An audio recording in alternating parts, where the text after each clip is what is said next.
जय हिंद दोस्तों। RP target education के यूट्यूब चैनल में आप सभी का स्वागत है। आज हम लोग देखेंगे डीएड एचआई फर्स्ट ईयर के पेपर नंबर 5 को। दोस्तों 5 पेपर जो है आपका वाणी का आधार एवं वाणी शिक्षण है, fundamental of speech and speech teaching. जो ये पेपर देख रहे हैं पेपर नंबर 5, इसके अंतर्गत आप कैसे बोलते हैं, बोलने के तरीके क्या क्या होते हैं, अच्छी वाणी के गुण क्या होता है, बोलने का पैरामीटर क्या होता है, बोलने शिक्षण में बोली का महत्व क्या है, शिक्षण के अंतर्गत वाणी का महत्व और कार्य क्या है, इत्यादि जो भी इस टॉपिक में पढ़ने वाले हैं। जो ये पेपर आपका कहता है 5 नंबर का पेपर, उसमें केवल वाणी से संबंधित आपको पढ़ना है दोस्तों। तो आज हम जो वीडियो देखने जा रहे हैं वीडियो नंबर 1 होगा और यूनिट नंबर 1 होगा। दोस्तों इस पेपर के अंतर्गत जो आपका वाणी का आधार एवं वाणी शिक्षण है, इस पेपर के अंतर्गत कितने यूनिट हैं और पर यूनिट में आपको कौन कौन से टॉपिक पढ़ना है, इसका वीडियो हम लोग देख चुके हैं। ठीक है, आपको हमारे आरपी टारगेट एजुकेशन जो ये चैनल दिख रहा है, इसके प्ले लिस्ट में आप जब जाएंगे, प्ले लिस्ट बना हुआ है, तो आप पेपर नंबर 5 जब देखेंगे तो वहाँ आपको प्रीवियस ईयर के पेपर और इस पेपर के अंतर्गत कितने टॉपिक और टॉपिक के अंतर्गत क्या क्या पढ़ना है, ये सारे चीज़ वहाँ दिखाई देंगे। ठीक है, तो वो भी आप देख लेंगे, क्योंकि प्रीवियस ईयर पेपर में क्या क्या पूछा था, उसके बाद इस पेपर के अंतर्गत क्या क्या पढ़ना है। ठीक है, जब ये आपको जानकारी रहेगी कि इस पेपर के अंतर्गत क्या क्या पढ़ना है, तो आपको पढ़ने में अच्छा लगेगा और सारे टॉपिक आप क्लियर कर पाएंगे। यूनिट नंबर 1 है दोस्तों वाणी की परिभाषा या वाणी की उत्पत्ति। कहने का मतलब ये है कि जो हम बोल रहे हैं इसकी परिभाषा क्या होती है, जो आप बोलते हैं, जो आप जिस वाणी का प्रयोग करते हैं उसकी परिभाषा क्या होगी और इसकी उत्पत्ति कैसे होती है। यानी जो हम बोल रहे हैं इस वाणी की उत्पत्ति कहाँ से हो रही है और कैसे हो रही है, इसमें कौन कौन से आर्गन महत्वपूर्ण योगदान दे रहे हैं। तो सबसे पहले हम देख लेते हैं कि वाणी क्या है। दोस्तों जो भी हम चीज़ बोल रहे हैं वही वाणी है, लेकिन यहाँ पर किताबी भाषा को भी हम लोग देखेंगे। हम सभी व्यक्ति अपने मातृभाषा अपने बाल काल की प्रारंभिक अवस्था में बगैर किसी अतिरिक्त प्रयास के ही सीख लेते हैं। कहने का मतलब ये है कि दोस्तों सभी लोग, यानी इस दुनिया में जितने लोग हैं, वो सबसे पहले अपने मातृभाषा यानी मम्मी के द्वारा, माता के द्वारा जो भाषा बोली जाती है, जो आवाज़ बोली जाती है, उसी आवाज़ को जो बच्चा होता है वो बिना किसी प्रयास का सीख लेता है, और वही होता है क्या, वही है आपकी वाणी। फिर व्यस्त होने पर जब हम बड़े हो जाते हैं तो हम बोलना एवं उसे समझना स्वतः जान लेते हैं, इसलिए हमें सुनने एवं बोलने की प्रक्रिया में सम्मिलित जटिलताओं का अनुभव नहीं हो पाता है। दोस्तों एक बात और यहाँ पर हम देखेंगे कि जो आपकी वाणी होती है, भाषा मौखिक रूप से व्यक्त करने की प्रक्रिया है, उसे वाणी कहते हैं। यानी जो भाषा होती है, अभी हिंदी भाषा का ये जो आप देख रहे हैं पैरा, इस पैराग्राफ को हम कैसे आपके सामने प्रस्तुत कर रहे हैं, बोल करके प्रस्तुत कर रहे हैं, मौखिक बोल करके प्रस्तुत कर रहे हैं, यही वाणी है। ठीक है, अब एक परिभाषा है दोस्तों चार्ल्स वैन राइपर का, ये परिभाषा आप याद कर लेंगे और देख लेंगे, आपने कॉपी अगर नोट्स बना रहे होंगे तो वहाँ लिख लेंगे। भाषा को सुनाई पढ़ने योग्य प्रदर्शन करना वाणी का, या वादी हो गया, इसको वाणी कर लीजिएगा, वाणी कहलाता है।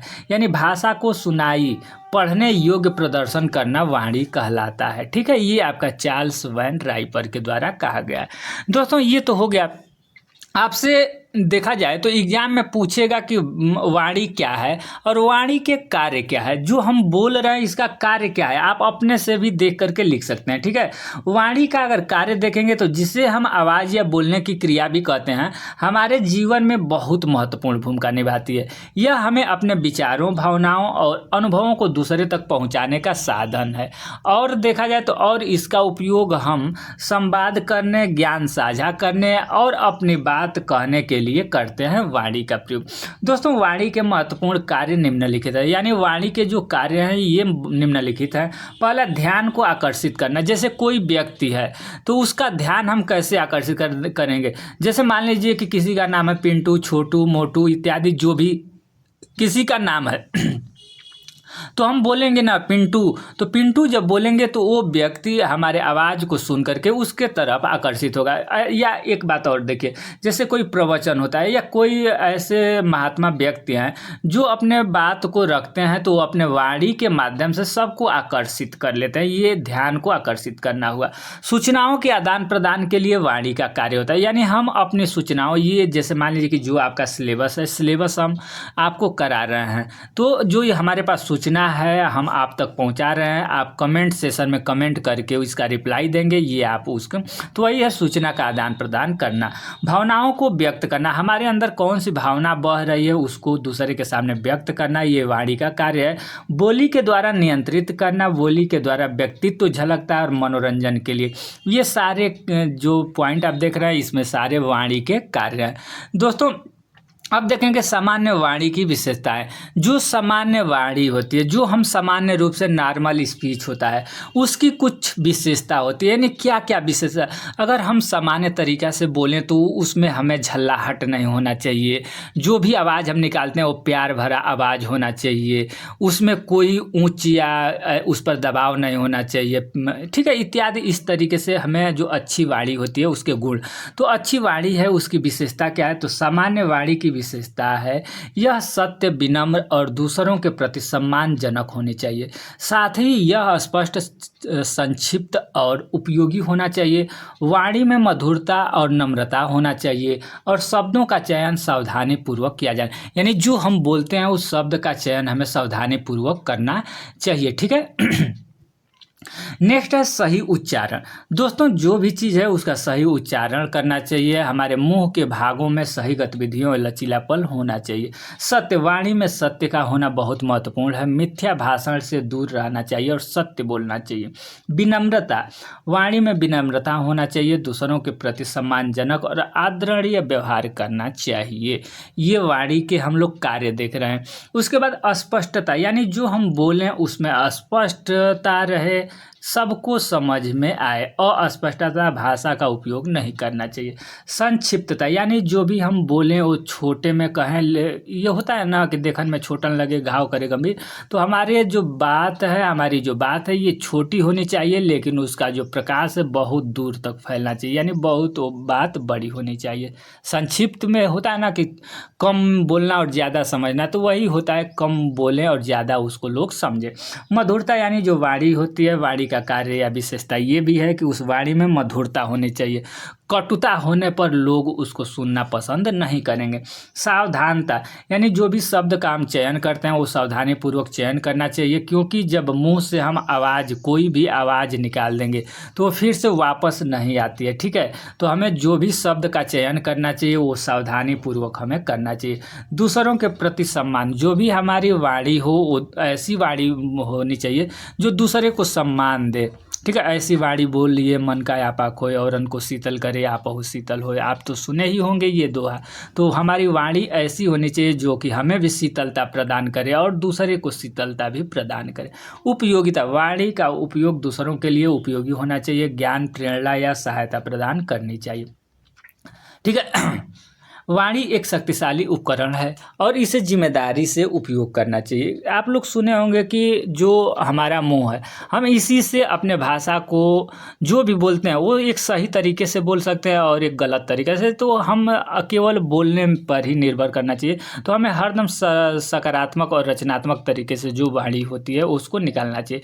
दोस्तों वाणी के प्रचार यानी पैरामीटर, दोस्तों यहाँ से थोड़ा सा टफ है, इस चीज़ को आप थोड़ा सा समझेंगे, ठीक है। कि पैरामीटर, वाणी के जो पैरामीटर्स हैं, यानी जो भी हम बोल रहे हैं उसके कुछ पैरामीटर्स हैं।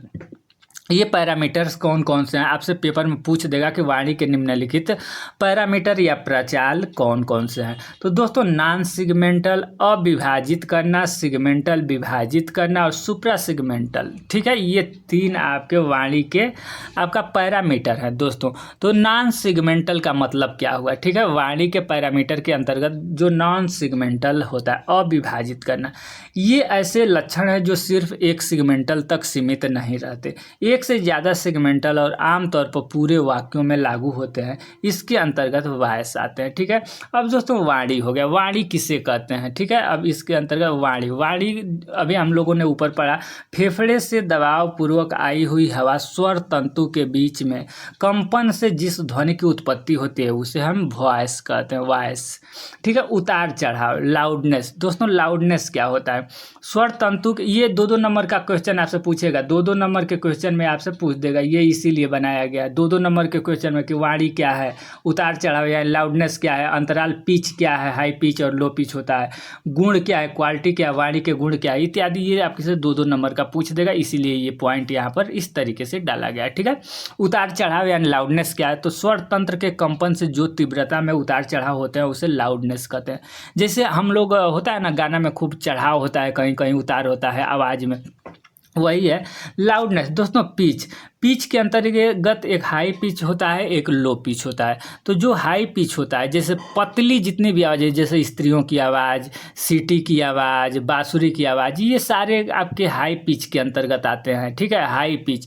लो पिच में जैसे धब धब की आवाज़ यानी मोटा आवाज़ यानी पुरुष की आवाज़ लो पिच होती है। हो सकता है कि एक नंबर में पूछ दे कि पुरुष की आवाज़ लो पिच है कि हाई पिच, तो पुरुष की आवाज़ लो पिच है। ड्रम की आवाज़ जो है लो पिच है। उसका तखत जो चौकी होता है, यानी जितनी भी मोटी आवाज़ें हैं ये सारे लो पिच के अंतर्गत आते हैं। जितनी पतली और सुरीली आवाज़ होती है ये हाई पिच के अंतर्गत आते हैं। ठीक है, नेक्स्ट दोस्तों क्वालिटी क्या है, गुण क्या है? ये वाणी की गुणवत्ता के बारे में बताता है। ठीक है, ये वाणी की गुणवत्ता के बारे में बताता है। अब दोस्तों सिगमेंटल, विभाजित क्या, सिगमेंटल क्या है? इसके अंतर्गत वाणी को छोटे छोटे रूपों में अध्ययन किया जाता है। जैसे कहने का सिगमेंटल ये है कि वाणी जो होती है, जो हम बोलते हैं, उसको छोटे छोटे टुकड़ों में विभक्त कर दिया जाता है और अध्ययन किया जाता है। जैसे पेन है, ठीक है, तो पेन को क्या हम करते हैं, पे प्लस न, यानी छोटे छोटे रूप में हम कर देते हैं स्वर को, और व्यंजन को, संयुक्त व्यंजन को, अर्ध स्वर, दीर्घ स्वर इत्यादि, ये सारे आपके छोटे छोटे टुकड़ों में कर देते हैं, उसी को सेगमेंटल कहते हैं। सेगमेंटल के अंतर्गत दोस्तों ये कुछ पॉइंट है। स्वर किसे कहते हैं? स्वर बिना किसी अवरोध के स्वर तंत्र के द्वारा कंपन से उत्पन्न होता है, स्वर कहलाता है। यानी मुंह में जो स्वर क्या है, स्वर जैसे हमें माउथ, मुंह में स्वर तंत्र जो होते हैं उसमें बिना कंपन का उत्पन्न होता है, उसे हम स्वर कहते हैं। व्यंजन की उत्पत्ति की दोस्तों, कोई भी क ख ग घ कुछ भी आप उच्चारण कर रहे हैं तो जो स्वर तंतु है, बोलने वाला जो तंतु है, उसमें कंपन होता है और मुंह में कहीं ना कहीं जीभ स्पर्श करता है, उसके बाद हवा बाहर आती है और वो व्यंजन का उच्चारण होता है। दोस्तों उच्चारण क्या है? उच्चारण किसे कहते हैं? वाक ध्वनि को उत्पन्न करने की प्रक्रिया को उच्चारण कहते हैं, जिसके अंतर्गत विभिन्न उच्चारण अंग आते हैं। दोस्तों उच्चारण अंग कौन कौन से हैं, ये आपसे पूछ देगा कि उच्चारण क्या है, उच्चारण अंग कौन कौन से हैं। तो जब भी हमें किसी चीज़ का उच्चारण करना है, ठीक है, किसी चीज़ का उच्चारण करें, जैसे मान लीजिए कि आम पीला है, जब आम पीला है हमें उच्चारण करना है कि आम पीला है, तो इसमें कौन कौन से अंग काम कर रहे हैं? तो जीभ भी काम कर रहा है, ओठ भी, जबड़ा और तालु आदि। ठीक है, स्वर तंतु जो है, सारे तंतु ये काम कर रहे हैं, ये उच्चारण में सभी का महत्वपूर्ण रोल होता है। अब दोस्तों सुप्रा सेगमेंटल, यानी सुप्रा सेगमेंटल क्या है? इसको जैसे सुप्रा सेगमेंटल के अंतर्गत वाणी का वह गुण है जिसके द्वारा किसी भी वाक्य में या शब्द में स्वर शैली पूर्ण फ्रेज, लय, रिदम के द्वारा उस वाक्य का, शब्द का महत्व बदला जाता है, उसे आपका सुप्रा सेगमेंटल कहते हैं। ठीक है, जैसे रोको मत जाने दो, रोको मत जाने दो इत्यादि। अब दोस्तों स्वर शैली, यानी स्वर शैली अभी हम लोगों ने पढ़ा, इसके अंतर्गत जो पिच में बदलाव आता है, वाक्य में उतार चढ़ाव के कारण जो बदलाव आता है उसे ही हम स्वर शैली कहते हैं। अब वाक्यांश शैली, दोस्तों वाक्यांश शैली क्या है? ये 2-2 नंबर का होगा, इसलिए आप लिख लीजिएगा, बल्कि ये 2-2 वाक्यांश हो सकता है कि आपसे पूछे वाक्यांश शैली क्या है। ठीक है, तो शब्दों को छोटे छोटे समूहों में व्यवस्थित करने से उसका अपना एक अर्थ बनता है, उसे वाक्यांश शैली कहते हैं। दर क्या है? तो समय की इकाई में बोले गए अक्षर या शब्द को दर कहते हैं। सभी व्यक्तियों की बोली की गति अलग अलग होती है, गति को मापने के लिए 1 मिनट में बोले गए शब्द का अक्षर को गिनते हैं, ये दर हो गया। प्रवाह क्या है दोस्तों? फ्लुएंसी, तो वाणी को बिना किसी रुकावट के धारा प्रवाह बोलने की प्रक्रिया को फ्लुएंसी कहते हैं। नेक्स्ट नेक्स्ट है जोड़ देना, यानी स्ट्रेस क्या है दोस्तों। स्ट्रेस किसी एक शब्द या वाक्य पर अधिक बल दिया जाता है, उसे जोड़ देना यानी स्ट्रेस कहा जाता है। अब देखिए पैरामीटर्स जो हम पढ़ रहे थे वो आ गया आवाज़ के पैरामीटर, जो वॉइस होता है, वॉइस, ठीक है। वॉइस के जो पैरामीटर है, आवाज़ के जो पैरामीटर है, ये हम लोग देख लेते हैं। आवाज़ के पैरामीटर के अंतर्गत आपका अंतराल आता है, पिच होता है, लाउडनेस होता है और क्वालिटी आती है, ठीक है। आवाज़ के प्रचार यानी वॉइस के प्रचार यानी वॉइस के पैरामीटर कौन कौन से हैं, जो बोलते हैं, जो आवाज़ निकल रही है उसका पैरामीटर। तो पिच का मतलब हो गया कि जैसे हम अपने आवाज़ को तेज बोलते हैं या लो बोलते हैं। मनोवैज्ञानिक रूप से जो तीव्रता को सुनते हैं उसे पिच कहते हैं, ये याद रखिएगा।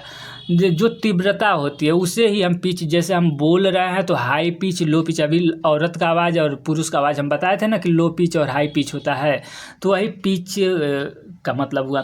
लाउडनेस यानी तेज, स्वर तंतु के कंपन से जो तीव्रता में उतार चढ़ाव होता है उसे लाउडनेस कहते हैं। और गुण दोस्तों, यह वाणी की गुणवत्ता के बारे में बताता है, ये आपका गुण, क्वालिटी। अब आ गए, अब पैरामीटर आप फ्लुएंसी देख ले रहे हैं, यानी प्रवाह के प्रचाल, यानी फ्लुएंसी के पैरामीटर क्या क्या है भाई। फ्लुएंसी के पैरामीटर, इसमें भी 3-4 हेडिंग है, इसको देख लीजिए। यानी स्ट्रेस, अभी हम लोग स्ट्रेस पढ़े कि स्ट्रेस क्या है, दबाव। किसी एक शब्द या वाक्य पर अधिक बल दिया जाता है उसे दबावपूर्ण स्ट्रेस कहा जाता है। रेट अभी ऊपर देखे, समय के इकाई में बोले गए अक्षर या शब्द के दर को रेट कहते हैं। इंटोनेशन दोस्तों ये नहीं पढ़े हैं, इसको देख लीजिए। इंटोनेशन और इफ्लेक्शन क्या होता है। इसके अंतर्गत अंतराल, पिच में बदलाव आता है, वाक्य में उतार चढ़ाव के कारण जो बदलाव आता है उसे स्वर शैली इंटोनेशन कहते हैं। इन्फेक्शन क्या है। इन्फ्लेक्शन अक्षर के बीच में उच्चारण के दौरान अंतराल में परिवर्तन को रूपांतरण इन्फ्लेक्शन कहलाता है। रिदम क्या है दोस्तों, तो सुरों के बीच के उतार चढ़ाव को रिदम कहते हैं, ठीक है। आपसे 2 नंबर के क्वेश्चन, 1 नंबर क्वेश्चन पूछ देगा कि रिदम क्या कहते हैं, तो जो सुर होता है उसको नहीं बोला जाता कि बिना सुर ताल का गा रहा है कोई, तो सुर के बीच में उतार चढ़ाव को रिदम कहते हैं, ठीक है। अब दोस्तों पैरामीटर ऑफ आर्टिकुलेशन यानी उच्चारण, जो हम उच्चारण करते हैं उसके पैरामीटर देख लेते हैं। तो इसमें 2 प्रकार के हैं। पहला है स्वर, बिना किसी अवरोध के स्वर तंतु के कंपन से ध्वनि उत्पन्न होती है उसे स्वर कहते हैं। और व्यंजन किसे कहते हैं, स्वर तंतु के कंपन उपरांत मुंह के अंदर विभिन्न उच्चारण अंगों के घर्षण से जो ध्वनि उत्पन्न होती है वह व्यंजन कहलाता है। यानी स्वर क्या कहलाता है, व्यंजन। उच्चारण हम स्वर बिना व्यंजन का तो कर नहीं पाएंगे, तो स्वर बिना कंपन का, यानी जो हम बोलते हैं जीभ या इत्यादि जो भी है उसमें स्वर तंतु में कंपन नहीं होता है, और व्यंजन में स्वर तंतु में कंपन होता है, और जो हवा होती है मुंह में कहीं ना कहीं स्पर्श करते हुए बाहर आती है। संयुक्त व्यंजन दोस्तों, संयुक्त व्यंजन क्या है। संयुक्त व्यंजन जब 2 व्यंजनों को एक साथ बोलते हैं तो उसे हम संयुक्त व्यंजन कहते हैं, ये संयुक्त। नेक्स्ट टॉपिक जो होता है दोस्तों देखेंगे स्पीच प्रोडक्शन, वाणी की उत्पत्ति। जो हम बोल रहे हैं इसमें वाणी की उत्पत्ति क्या होता है, इसमें ये है रिस्पायरेटरी सिस्टम, फिर रेजोनेटरी सिस्टम, यानी बहुत सारे 4 प्रकार के अपना ये है वाणी उत्पादन में महत्वपूर्ण रोल अदा करते हैं इत्यादि। वाणी के कार्य देखेंगे, बहुत महत्वपूर्ण। वाणी और भाषा को प्रभावित करने वाले कारक, वाणी के द्वितीय कार्य इत्यादि, ये सारे आपका नेक्स्ट टॉपिक यानी वीडियो नंबर आपका 2 होगा।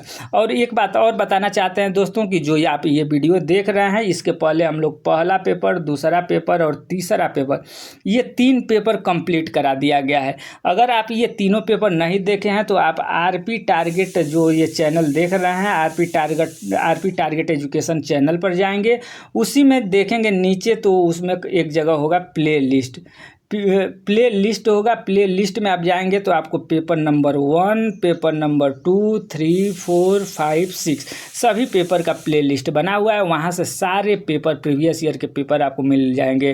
आपको टाइम ये मिल जाएगा, सिलेबस हर एक सब्जेक्ट का मिल जाएगा कि पढ़ना क्या है, और प्रतिदिन आपको वीडियो मिलता रहेगा। अभी पेपर नंबर 5 हम करा रहे हैं, इसके बाद 6 कराएंगे, और लास्ट में आपका चौथा पेपर नहीं कराए हैं, चौथा पेपर करा देंगे। तो वीडियो अच्छा लगा हो तो वीडियो को एक लाइक कर देंगे, कमेंट सेशन में कुछ ना कुछ जरूर कमेंट करेंगे। अच्छा लगे अच्छा करिए, बुरा लगे बुरा करिए, या कुछ सुझाव देना है सुझाव दीजिए, या कुछ आपको और कुछ चाहिए इस टॉपिक के अंतर्गत तो आप ज़रूर उसको कहें। धन्यवाद।